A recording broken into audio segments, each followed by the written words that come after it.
I'm Melissa Cookston, Barbecue Hall of Famer, and you are watching Live at 9.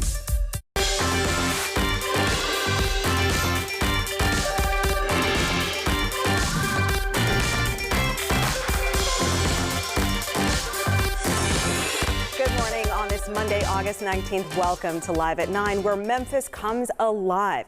Along with your top news, weather with Todd Demers, and trending topics in Coffee with Corey. Here's a look at our guest lineup.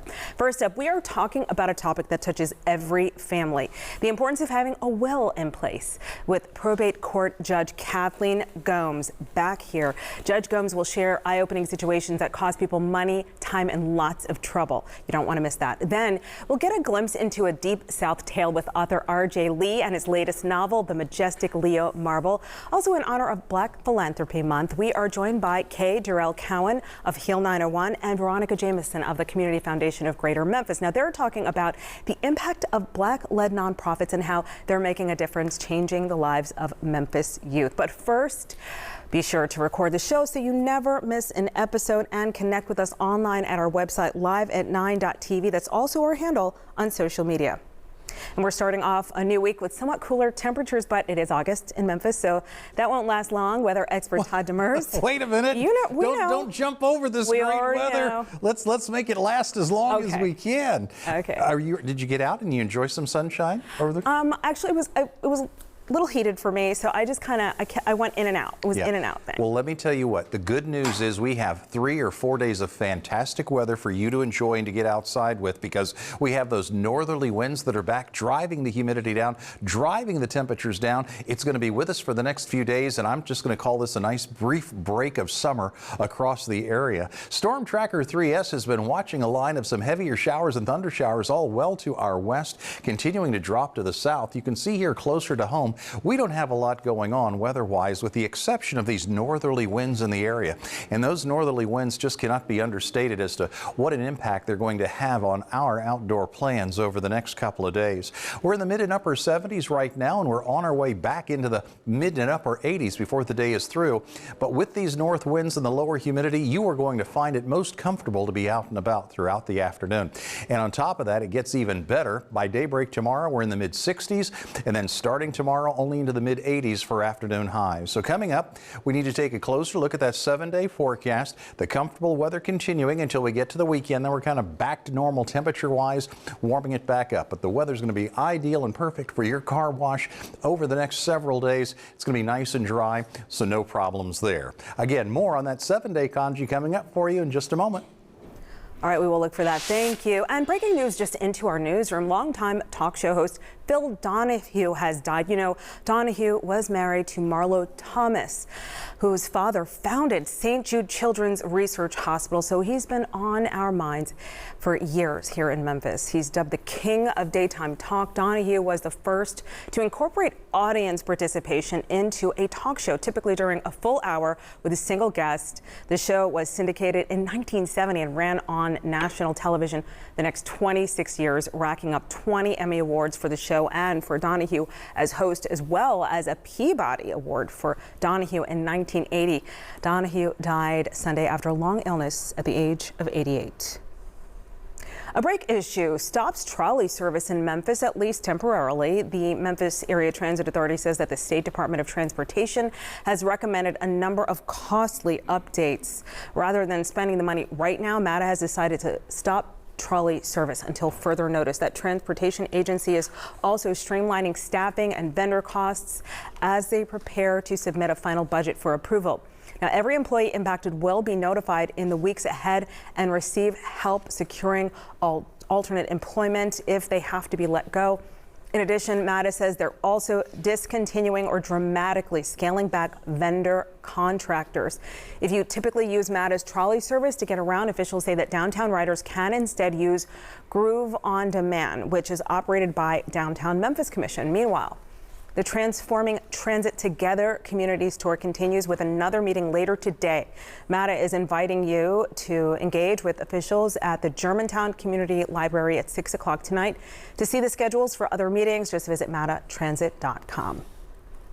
Today, the Democratic National Convention kicks off in Chicago, and Vice President Kamala Harris will make her biggest pitch yet to voters as she fights to become the next president of the United States. Speakers scheduled for this week include President Joe Biden, along with former Presidents Bill Clinton and Barack Obama. A wide security perimeter is now in place, with the convention's first night just hours away. First Lady Dr. Jill Biden scheduled to speak tonight, with former First Lady Michelle Obama expected sometime later this week. Meanwhile, former President Donald Trump will head back to the campaign trail with a stop in Pennsylvania today after rallying over the weekend. Jackson Baker and Chris Davis are there, and they are with the Memphis Flyer newspaper. They're going to be giving us a preview when they get back, like they did with the Republican National Convention. All right, so artificial intelligence is changing things fast, and many people are already concerned about how this will impact them on the job and if they'll have a job. Reporter Rich DeMuro talks to an expert on the effect of the job market and how you can get ready for it.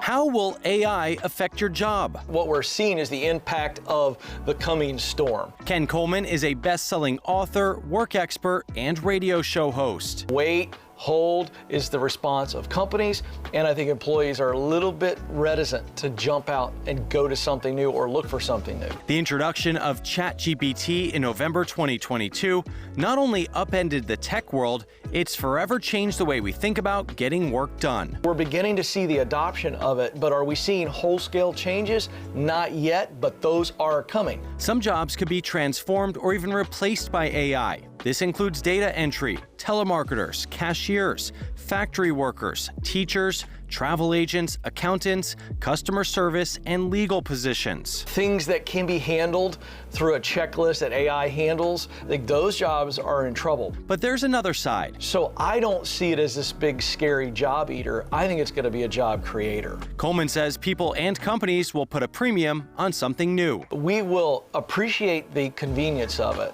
but we will absolutely crave the human element. So what can you do to prepare?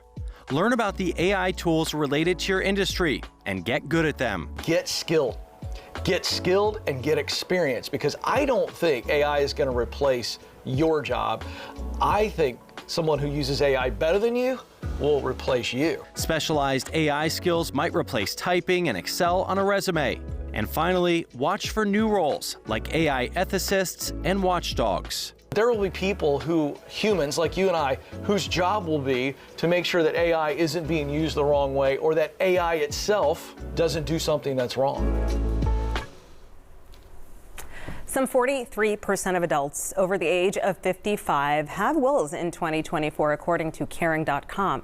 To talk about why planning your estate is essential for more than just wealthy people, we are live now with the judge, Kathleen Gomes, from Probate Court here in Shelby County, back by popular demand. My phone blew up when you were on last because you're just so informative. Thank you for coming. Thank you so much. I appreciate the opportunity to be here.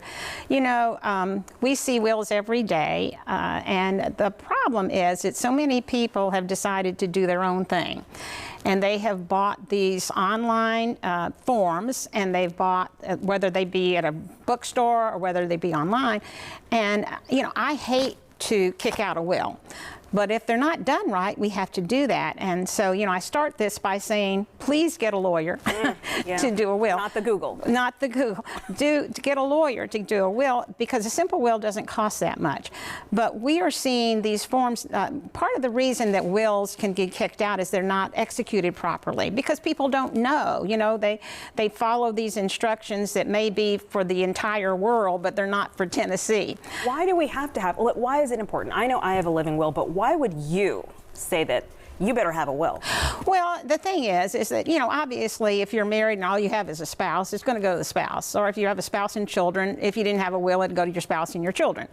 It's if you want to leave to anybody else. For example, if you want to leave to a charity, if you want to leave to your best friend, if you don't have any relatives, you know, look, we're all living longer now. And so we have a whole lot of people who really don't have relatives to leave to. And so they want to have a will so that it goes to whomever. Now, not every will is probated, because if in fact you have like right of survivorship accounts and things like that, it's going to go outside of a will.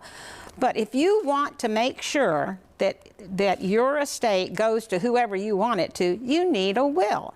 And as I said, you need it done in a professional manner, because the testator is the person that's what the word that we use. Testator? Is the person who makes the will. I want to make sure that the testator's wishes are honored, okay? However, if I get a will that's not valid, and some of these wills that I see, like the testator is signed as a witness, well, that ain't good.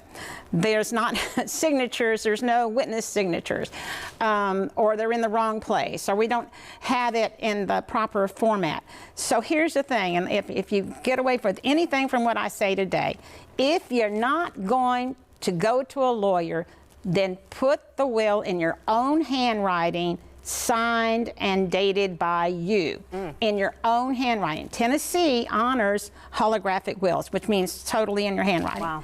So what a lot of people do on their own is they will type out a will and then sign it. Right. And they think that that's valid, but it's not. Stop. Okay, wait, I did not know that. You have to be, if you type out a will and sign it, it must be witnessed by 2 people.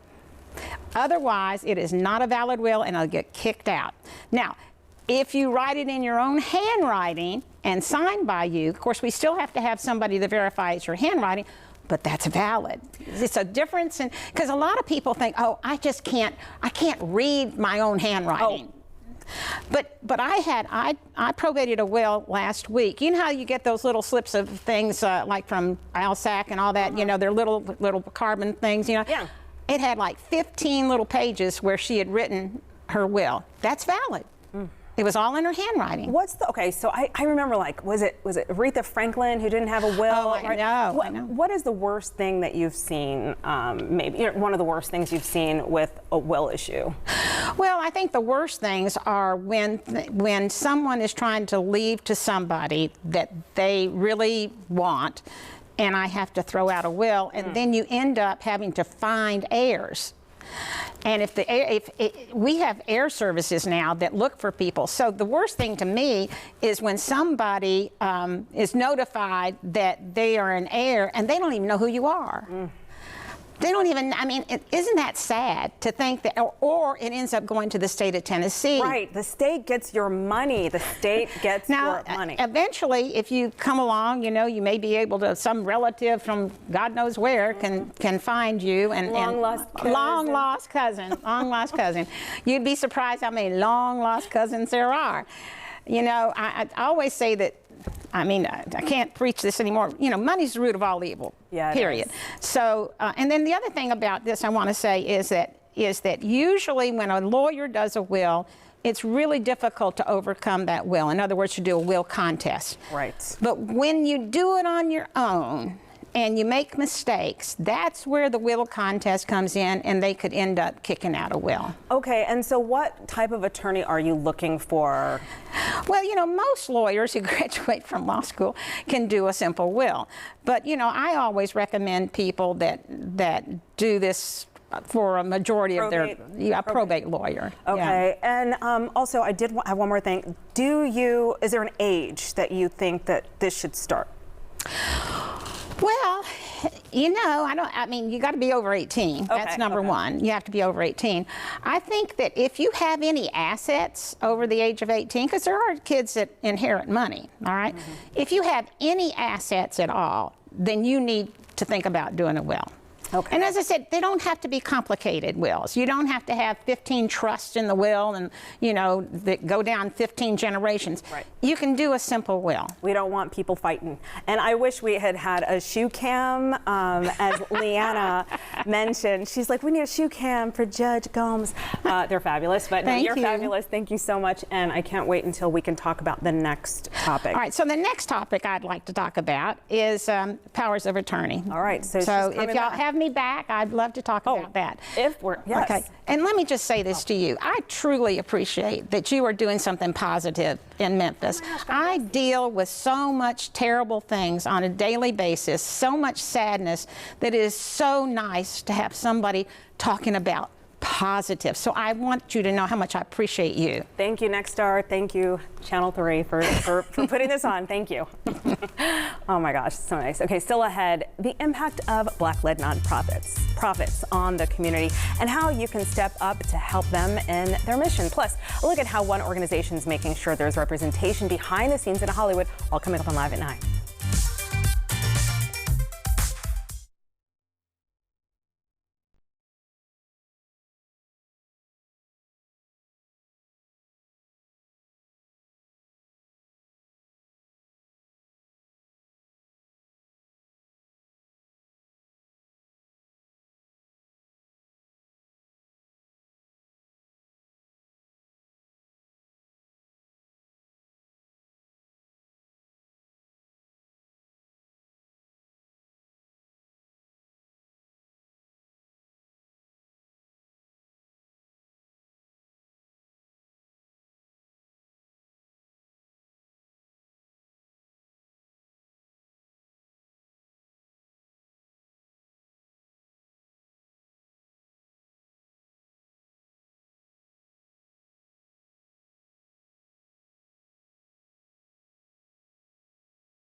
All right, welcome back to Live at 9 on this Monday morning. Thank you for staying with us. Weather expert Todd Demers is tracking what we can expect in our forecast, and you said that we need to focus on that. It's going to be a nice couple of days.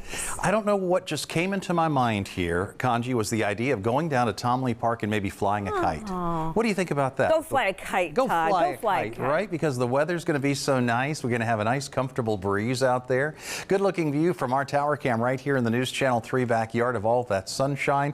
Also from out east on the tower cam, and well, here's your Tom Lee Park right here on the Gold Strike Skyview camera network. Now, do be aware that the river is kind of low. You may remember it was just a few weeks ago. We're up to about 22 feet on the Memphis gauge. It's all the way down to the 0 marker right now. Storm Tracker 3S has found a few clouds down to our south and to our southwest. Now, here's what you need to remember. Over the past 24 hours, there have been a number of strong storms providing high wind, heavy rain, large size hail, but that's all well down to our south. Right now, we're on the cooler side of a frontal boundary with the northerly winds bringing the humidity down and Storm Tracker 3S continuing to show our clean sweep. It was hot yesterday. We hit 95 for the afternoon high, but 92 and 73 are now the norms, and we'll compare and contrast on the 7-day in just a moment, and you're going to see how far below normal we're about to go. 79 with these northeasterly winds right now. Hour by hour throughout the day, temperatures are going to be mainly in the mid and upper 80s, but the one thing I want you to notice over the next couple of days is how this northerly flow continues. Very mild for this evening. Your air conditioner may even get a break tonight, and by daybreak tomorrow morning, we're down in the low and mid 60s and then recovering into the mid 80s for afternoon highs tomorrow. Overnight and by daybreak, most of us in eastern Arkansas will be in the mid 60s, West Tennessee low and mid 60s, and northern Mississippi will likely be in the mid 60s. But remember, clear skies, light northerly winds. It may feel even a little bit cooler than that as our frontal boundary has indeed moved through the area. The northerly winds have returned, and the dry, stable weather pattern is going to be with us over the next several days. It may be the end of the week, it may be the weekend before our rain chances return as the upper air pattern shows our latest heat dome well to our west and really not expected to move into the Mid-South for about another week. So on your 7-day forecast, it's all about these north winds providing us the pleasant conditions. The Redbirds are back in town starting tomorrow night, 6-game homestand with Charlotte. And you talk about some delightful weather for a ball game out at AutoZone Park. Sunshine, less humid weather will continue until we get to the weekend. And as mentioned, it'll be a little warmer with a slightly better chance for some rain ahead. Next week, low and mid-90s. It is August after all. So we're getting a brief break from the summertime weather pattern with some very comfortable conditions and some northerly winds. I certainly hope you have a chance to get outside and enjoy. Thanks for the ideas, Todd. Well, representation in front of the camera and in noticeable positions is increasing in Hollywood. Behind the scenes, the numbers are lacking. One organization has been pushing for change and is focusing on bringing an ethnically diverse workforce to the industry. Danya Backus has this story. This is a lot heavier of a setup, so if you want to feel how heavy this one is. This may look like an ordinary camera training, but what's happening here goes beyond the lens. Many of them have been marginalized. They've certainly been underserved. Adele Wilson is the executive director of Streetlights, a nonprofit organization that aims to bring diversity to all levels of TV and film production, especially behind the camera. But oddly enough, we always find out that there's still only about 6.5% or 7% representation behind the camera. The group trains production assistants, helps them find jobs and move up the career ladder. After a bunch of failed attempts, I, kind of a little bit gave up. Javier Allen Garcia is one of their many success stories. He says he was going down the wrong path and then he found Streetlights. He's now a script coordinator for the show Black Mafia Family on Starz. It does push you to keep at it, don't give up. And especially in this business, it's a war of attrition. And the training isn't limited to the technical stuff. The first week of the program is all about life skills, preparing participants for navigating the ups and downs of their new careers in production. So the first week, in a sense, I would probably say it was the hardest week because you were breaking down like emotional barriers that you had with yourself. Ella Valencia Perez recently finished the program. She says it gave her the tools and connection needed to start her career. If you can't even get that, then you can't progress within this industry. So they were the ones who kind of mended and branched that for me. For more than 3 decades, Streetlights has been an agent of change in the industry and in the lives of its participants. Danya Backus, CBS News, Hollywood.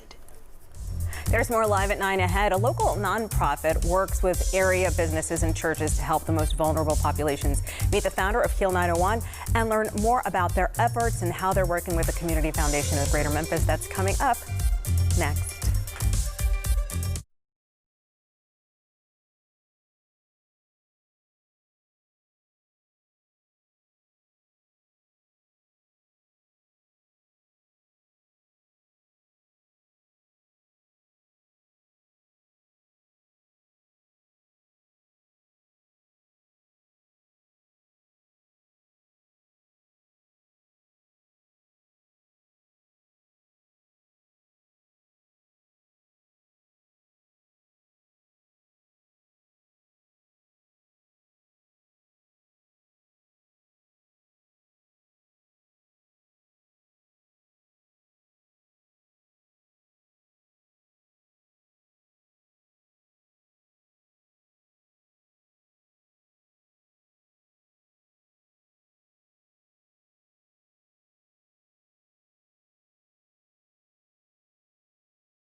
August is Black Philanthropy Month.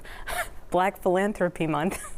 Live at 9 and the Community Foundation teamed up to highlight Black-led nonprofits working to give back to the African-American community right here in Memphis. And joining us today from Hill 901, President and CEO Kay Jarrell Cowan, along with Veronica Jameson from the Community Foundation of Greater Memphis. Thank you for coming in and working together. Yes, ma'am. Absolutely. It's a pleasure. Okay, so Jarrell, please just tell us about your program and you know what you do for the community. All right, Hill 901 is a nonprofit where our motto and mission is cultivating the minds of young leaders. And we do that through our 3 flagship division, which is our youth services division, which we lead in coaching boys and men athletes as leaders, evidence-based program, proven to curb sexual assault and domestic violence, understanding that domestic violence is the largest reported crime in Shelby County.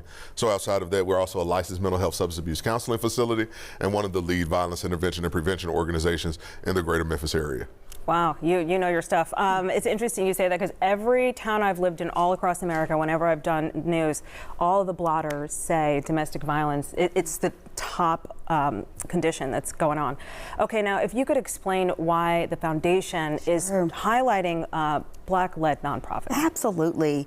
You know, this community is built truly by Black individuals, and some of the most important work is done right here by Black-led nonprofit organizations.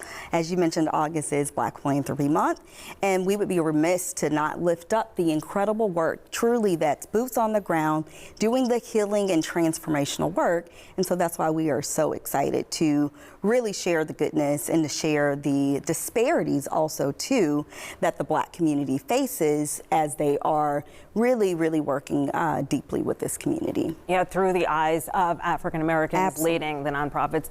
What is it that you see most in your work on the front line?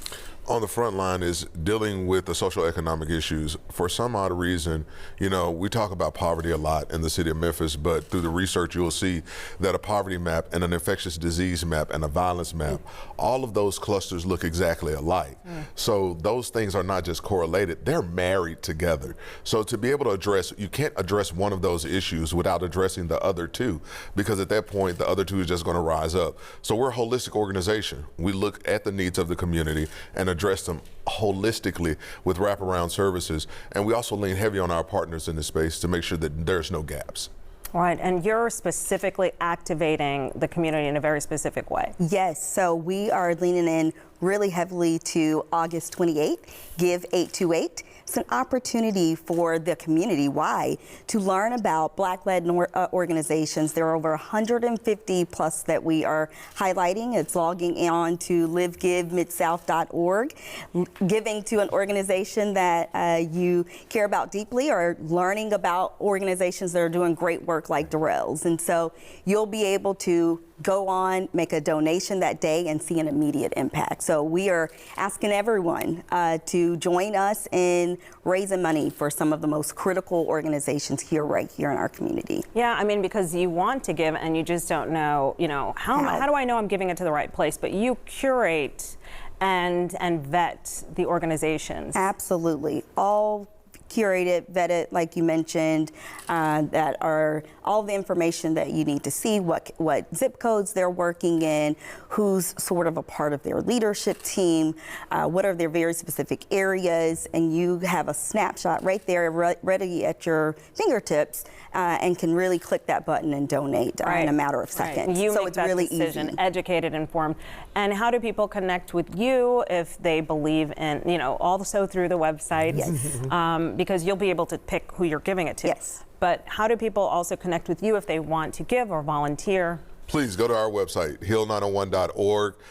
Fill out the Contact Us page. You can give us a call at 901-249-4120. We're looking for volunteers, and we're looking for donors as well. We can't do this work without financial support. What kinds of volunteers? We're talking about volunteers for our community event. We have our 3rd annual Walk a Mile Run for Change coming up in October. October the 5th is going to be at Shelby Farm. So this is ways that we can have people come out and support doing that effort. But we do a lot of other things in the community when we're addressing the poverty issues. So you're talking about feeding the homeless individuals and things of that nature. There's plenty of opportunities for volunteers. All right. Thank you so much for bringing this to light, and we'll have another one next week. So thank you so much. Thank you. And still to come on Live at 9, a Mississippi native shares his 17th novel and explains why it could be semi-autobiographical. Meet author R.J. Lee coming up next.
We're back on Live at 9. Now, here's Kanji. Mississippi native R.J. Lee has published nearly 24 books, and his latest novel is called The Majestic Leo Marble. It will hit bookshelves tomorrow, and to give us a preview, R.J. Lee is joining us here on Live at 9. Welcome. Thank you. Okay, without any spoilers, yes. What's the book about? Leo Marble is a version of myself, reimagined a little bit, embellished, but he grows up in the Deep South in Mississippi, and then he moves to New Orleans, and he grew up in the closet, and that is something that he struggled with until he decided to come out and live a more authentic life in New Orleans, which is something that I did. Okay, and so in the closet, you mean? Yes, LGBTQ, which I am. I'm also an LGBTQ widower. And I had the pleasure of being married for 13 years, and things have changed since I grew up. But not legally so much, right? There are some legal things that need updating. Well, actually, those 13 years, only 4 of them were legally married, and at the time, I had to go to Maine to get married because it wasn't legal in Mississippi or Louisiana. So that changed. How did this inspire you to write the novel? I think that one of the things that I began to feel as time moved on was that a lot of people were still unsure of themselves personally. And there was a lot of misinformation out there about LGBTQ people, who we were, what jobs we held, what churches we went to, and what we had to lose if we came out to people. There's not a lot of job security available if you're too open with certain people too soon. And that's something that people shouldn't have to do. You either do your job well or you don't. Do you find, because I'm feeling like we're in the same age range, do you think that the younger generation has a new perspective? And was it hard for you to take that new perspective and then put it in writing? Well, one of the things that pleases me the most is to see this generation of people, marginalized people of all sorts, having opportunities and legal opportunities that I didn't have. When I moved to New Orleans and when I lived there, I joined the Gay Resources Coalition, and one of the things we did was to organize a march through the French Quarter to protest Anita Bryant's appearance there during Summer Pops. She had just overturned an employment discrimination ordinance in Miami-Dade County, and she attacked gay teachers, saying that if gay teachers were allowed in the classroom, our students would be corrupted. And I thought that was an outrageous claim. It's actually still being made today. But I feel that I was part of early gay civil rights movement, and I am very pleased to see that a lot of people are benefiting for some of the steps we took. Now, you described the book as autofiction. Mm-hmm. What do you mean by that? Autofiction is fiction, but like autobiographical material and memoirs, you take events from your own life and you combine them with a little bit of embellishment and new characters to create an organic novel. So it's not written in first person, but there are elements of autobiography in it. And you have a signing coming up. I have a signing tomorrow, August 20th at 6 o'clock at Novel, the bookstore off Poplar. Okay, and what do you hope that readers take away from this? I would like for them to understand some of the topical issues today and have a better understanding of sexuality in general. All right, so RJ is going to be signing books tomorrow at Novel. And thank you for coming and explaining the inspiration and why you wrote it. All right, thank you. I appreciate it. Okay, there is a saying that goes, what's old is new again, and it's turning out to be true thanks to some Gen Zers. Details on that and more coming up in Coffee with Corey.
It's time for Coffee with Corey, brewed in part by Kroger. It was so hot this weekend. I did not get to go out myself to the golf, the FedEx Golf Championship, but a lot of people were there. A lot of people were there. It was very hot, but a lot of fun. So for starters, we're going to talk golf, right? So the winner of the FedEx St. Jude Championship made history by becoming the first Japanese-born player to win in Memphis and first FedEx Cup playoff win for Japan as well. No one expected a wild finish like Sunday at TPC Southwind, but it led to victory for Hideki Matsuyama. So he was on the verge of collapse, but he rolled in a 25-foot birdie putt on 17 to regain the lead, and then he hit 2 shots as precise as any he hit all day for one last birdie to win a Wild PGA Tour postseason opener at the FedEx St. Jude Championship. It was quite a week for the Japanese star, who actually, get a load of this, he had to find a fill-in caddy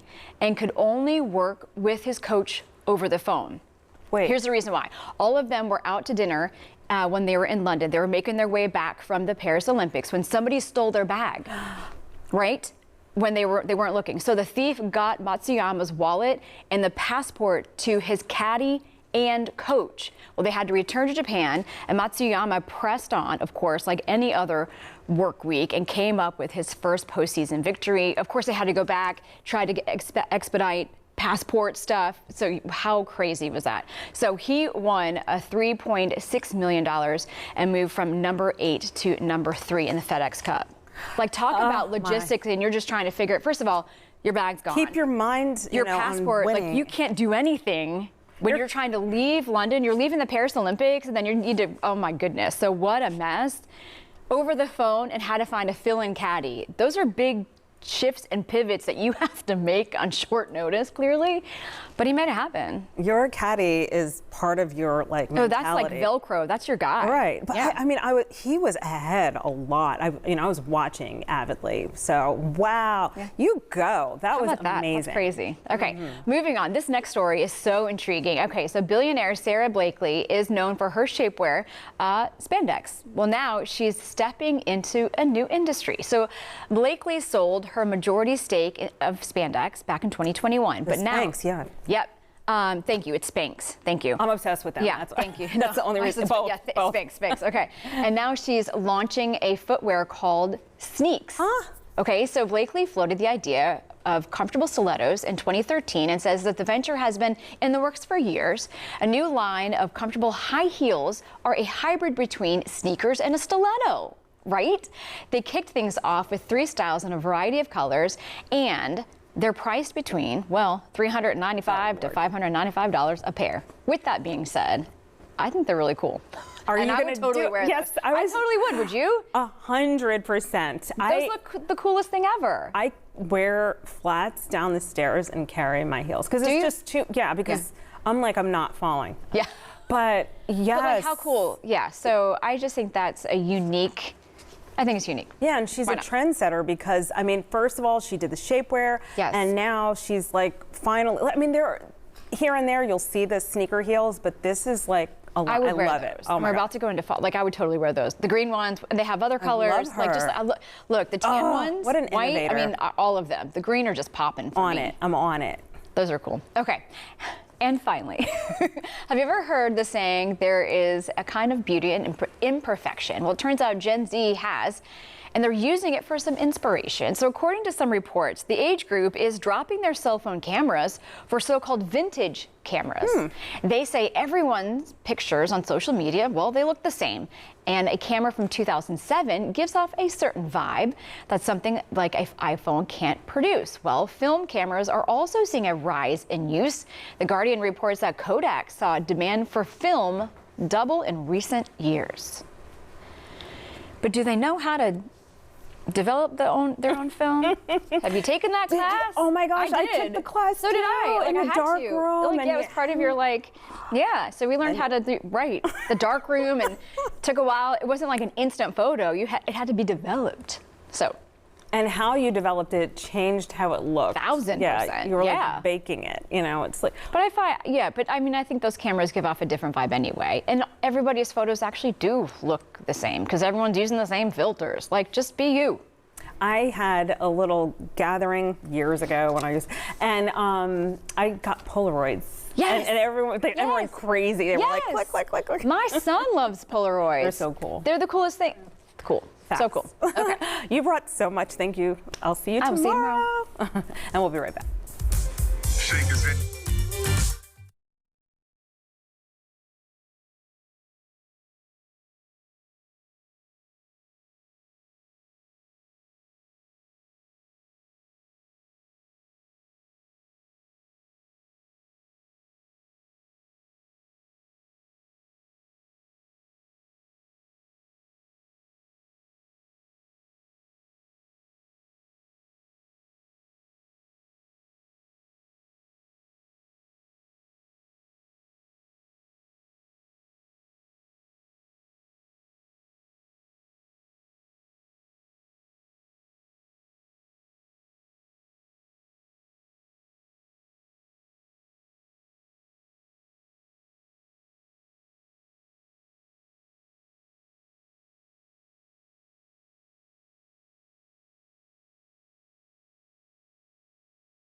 The following portion of Live at 9 is sponsored by Tennessee Stars. Joining us today, Ashley Neighbors with their college savings program.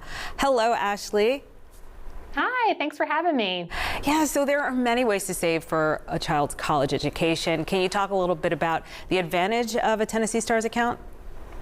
Of course. So there are a lot of products out there that may be marketed as a way to save for college, but only a 529 plan like Tennessee Stars is designed specifically for that purpose. Tennessee Stars offers a diverse range of investment options, and best of all, your savings grow tax-free when you use the funds to pay for qualified higher education expenses. While the most important thing is starting early, you could be missing out on some great opportunity for growth by just parking your money in a basic savings account. Okay, and so what happens to the money saved in your child's Tennessee Stars account if they decide not to go to college? That's a great question. So I'm a parent, and I know that we don't always know what the future holds. We want flexibility, and Tennessee Stars is going to give you that flexibility. If your child decides not to attend college, maybe they get a full ride scholarship, you have some options for what you could do with those funds. You can transfer it to another member of the family, maybe a sibling. You can take a non-qualified withdrawal. That is going to come with, you'll pay taxes plus a 10% penalty on the earnings portion of the account. But that penalty can actually be waived up to the amount of any scholarships received by the beneficiary. And then the newest feature for 529 plans, you can now turn your college savings into retirement savings for your child by transferring funds from their Tennessee Stars account to a Roth IRA. It's a great new advantage for families that need that flexibility for the future. Oh, thank you for all those options. When is the best time to open a Tennessee Stars account? The best time is now. Even small amounts contributed over time can really add up when it comes time to send your child to college and make that first tuition payment. Okay, and so how do you get started with Tennessee Stars? Go to our website, tnstars.com. 15 minutes and $25 is all it takes to get you started and opening a Tennessee Stars account. All right, sounds like we're ready to go. Thank you, Ashley. Thanks. And the preceding portion of Live at 9 is sponsored by Tennessee Stars.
Welcome back, everyone, to Live at 9. Coming up on 8 minutes before the top of the hour. Beautiful day ahead across the Mid-South. The views from the Gold Strike Skyview camera network, including quite a bit of sunshine across the area, along with some northerly breezes that are back across the area as well. That's really kind of the big weather story for today. Remnants of rainfall over the past 24 hours and a number of storm reports coming in mainly to our west. But here closer to home, we are definitely on the cooler and drier side of a frontal boundary, hence the northerly breezes, hence the comfortable conditions and temperatures today mainly in the mid-80s throughout the course of the afternoon. Now, some areas could get into the upper 80s, but let's remember, as long as we have those northerly winds blowing, it's going to be a cooler, drier breeze that you will enjoy. And by daybreak tomorrow morning, we even have some lower 60s for the surrounding communities and mid-80s for highs tomorrow afternoon. So here's the cold front. It's moved through the area. The north winds have taken over. High pressure's building in. And all of this means some fantastic weather for the next several days. It may be the weekend before we really begin to see any trouble here across the area. So the north winds are back. The pleasant conditions are going to be with us. And for the next few days, a dry, calm week ahead with below normal temperatures. Redbirds back in town starting tomorrow evening. A 6-game homestand with Charlotte. The weather's going to be ideal for the games. They'll start about 6:45. So let's enjoy some great weather while we can. As we approach the weekend, temperatures will be climbing once again back into the lower 90s. But as you can see, the rain chances pretty much remain minimal across the board until we get to early next week. As the temperatures climb back into the 90s, we'll see some increasing rain chances as well. But usually when we talk about the buggy meter, we talk about how warm and humid it is and how difficult it'll be for your body to cool itself down. But look at what happens behind northerly winds with less humid air. It becomes quite comfortable to be out and about. So I encourage you to find a way to get outside, Kanji. Let's enjoy the sunshine and northerly breezes. All right, I'm on it. I'm on it. A father-son team tackles hosting duties at the Emmy Awards, and James Cameron wants to take you on a new ocean adventure. Danya Backus has your Eye on Entertainment report. Emmy winners Eugene and Dan Levy are tapped to host the 2024 Emmy Award show. The Canadian actors will make history as the first father-son duo to host the show. The Emmy Awards air on September 15th from Hollywood. Welcome to the Ocean Explorer. The ship is incredible. It feels like living in a science fiction movie. Academy Award-winning filmmaker and adventurer James Cameron is taking a deep dive back into the sea with the new National Geographic series, Ocean Explorers. Oh my God. We just saw what no one has seen before. The voyage aboard the 285-foot ship Ocean Explorer takes adventurers to the most remote parts of the ocean to see what's there. Ocean Explorers is airing on National Geographic and streaming on Disney Plus and Hulu. What is that? This is Dindim.